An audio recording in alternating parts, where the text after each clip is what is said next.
Hey guys, what's up? DJ Man here, back to another video. And today's video is going to be my review of Attack on Titan Volume 14. And yes, I know it's been a very long time since my last review. If you guys want a refresher, I'll leave a link to my Volume 13 review in the link below. But again, I'm sorry, but I'm here now. And I have to say, so much happened in this volume that I might end up splitting this video into two parts. So we'll just have to see how this video goes. Hopefully I don't have to, but I will if it goes on for too long. And let's go ahead and get started. So our story begins in chapter 55 with Irwin and Pixis having a conversation, and the conversation is that Irwin kind of wants to overthrow the government, like WTF, and Pixis is like, okay, convince me, because, you know, taking over the government, if you could, or he says, convince me and I'll join you.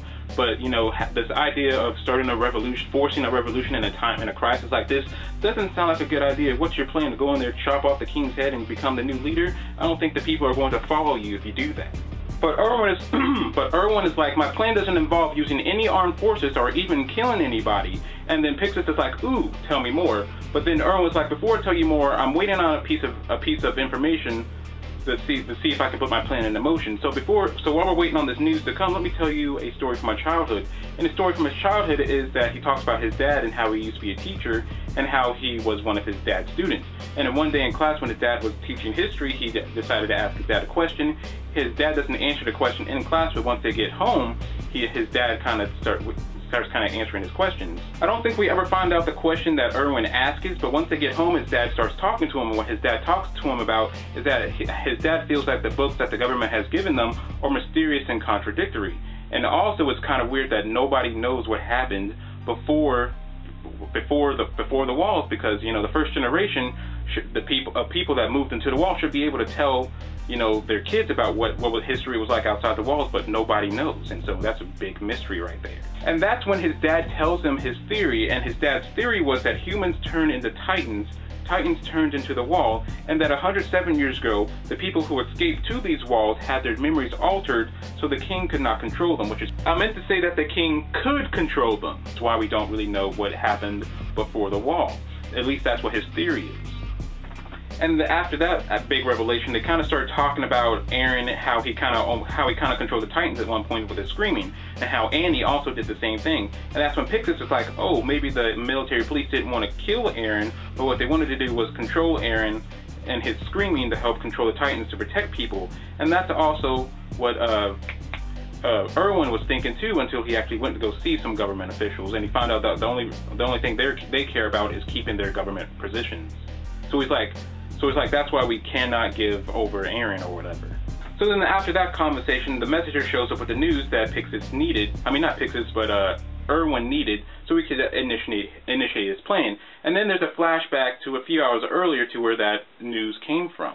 So the scene that happened a few hours ago starts with Hans and Levi torturing this guy by taking off all his nails. This is the guy who killed Pastor Nick. So before they even ask this guy any questions, they're taking off his nails, because that's what he did to Pastor Nick, was take off Pastor Nick's nails.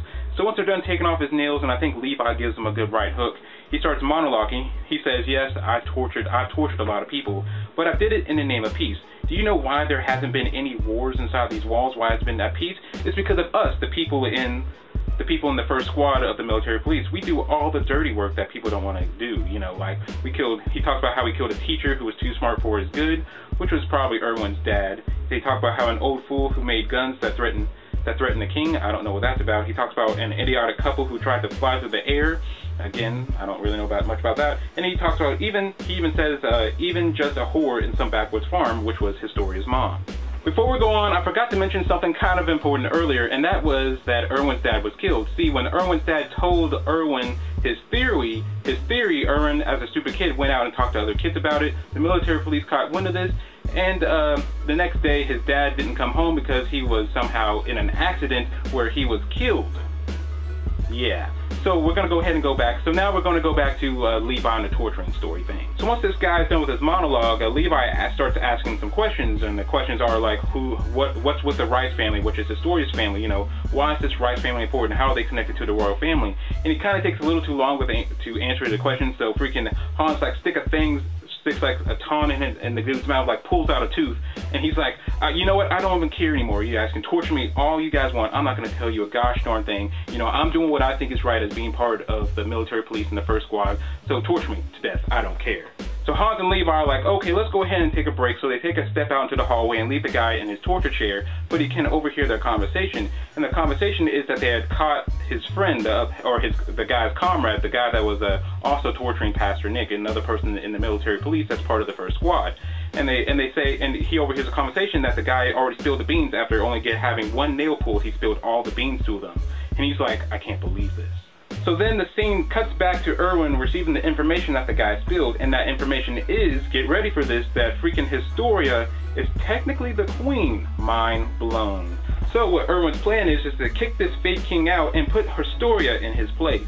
So we got some big revelations out of that last chapter, but on to chapter 56. So 56 starts out with the guy that was being tortured in the last chapter being thrown into a cell with the guy that he thinks spilled with his comrade that he thinks spilled the beans. And when he's in the cell with him, he starts choking the guy out. And then Honda's like, we didn't even ask him any questions or do anything to him. And she explains that what they did was that they told him that the guy that was being tortured, or they told the guy that they didn't torture that the guy that was being tortured was in another faraway place. And what they did was they held up a script for him to read while they held a knife up to his neck, and then he read that script out loud, so they kind of sort of technically tricked the guy that they were torturing to spill the beans. Then the scene cuts to Aaron remembering a conversation that Batot, the Colossal Titan, and Yrmer, the other Titan, had. And what he does is that he goes and tells Hans about this, what he remembered. And what Hans does is that she leaves off to go tell Irwin in person what Aaron told her. But the thing is that we don't know what Aaron told her at this time. And as Hans is leaving, the messenger came back from Irwin with what his instructions are for them to do, how to execute his plan now. So there's the messenger right there. She just gets back and she's like, okay guys, now that we know that freaking Historia's a queen, the plan is to overthrow the king. And everybody's like, wait, what? Historia's a queen? And Historia didn't even know. She's like, I'm a queen? And then Historia's like, oh no, I can't become queen, I can't do this. And then Levi goes over, roughs her up a little bit, and she's like, okay, I can become queen. So once this whole queen thing settles down a little bit, the messenger goes on with what Irwin's plan is, and his plan is, of course, is to give, not Mikasa, I'm sorry about that, but give Aaron and freaking Historia over to the military police using the Reeves Company, which are the guys they teamed up with at the end of the chapter. I meant to say at the end of volume 13 that they teamed up with the Reeves Company. And once they give them over to the military police, what they're going to do is follow them to the real king, which is Historia's biological father. So once this messenger is done explaining Irwin's plan, the scene cuts back to Irwin and Pix is having another conversation, and the conversation is, what if we're in the wrong here? What if they have a good reason for keeping this all a secret? And Irwin's like, look, if I'm wrong, they can hang me, but you know, we need to change this government system. It's not working out, it's corrupted, we need to do something about it. So it cuts back to Aaron and friends executing this plan that Irwin had, but things go wrong from the start. The guys, the military police people that come to pick up Aaron and Historia kind of find out that the Reeves Company, the people that are giving them over, are working with Levi. So they kill off some of the people in the Reeves Company and take off with Aaron and Historia, and that's where the chapter ends. And you guys, I have decided that this video has started to go on for a little too long, so I've decided to go ahead and split this video into two parts. So don't worry, I will have part 2 up within 24 hours as of the upload of this video. In fact, there may be a link to part 2 in the description below right now. So with the time we have left, I want to go ahead and give you guys, talk about how I feel about these first 2 chapters, because this is a review, not just a recap. The first thing we learned, a big thing that we learned about, is Irwin's theory, and his theory is that people turned into Titans, and those people got made into the wall. But the question is, how did the wall get there? How did they control the Titans? Which is kind of when they, which is why they kind of start talking about Aaron and his screaming, and Annie screaming, how they were able to control the Titans in one way or another.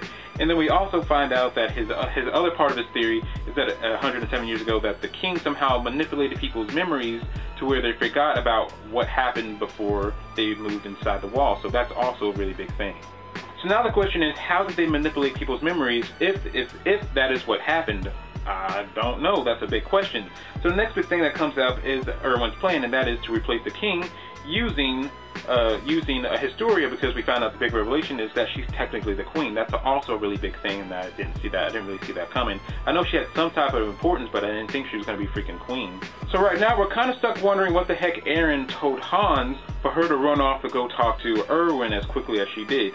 And the next big thing that we're wondering what's going to freaking happen is that they started executing their plan, but it didn't go as planned because the military police found out that the military police found out that the Reeves family, but the Reeves company is working with Levi, and things are starting to fall apart. So it just makes me really excited to find out what's going to happen in the next chapter.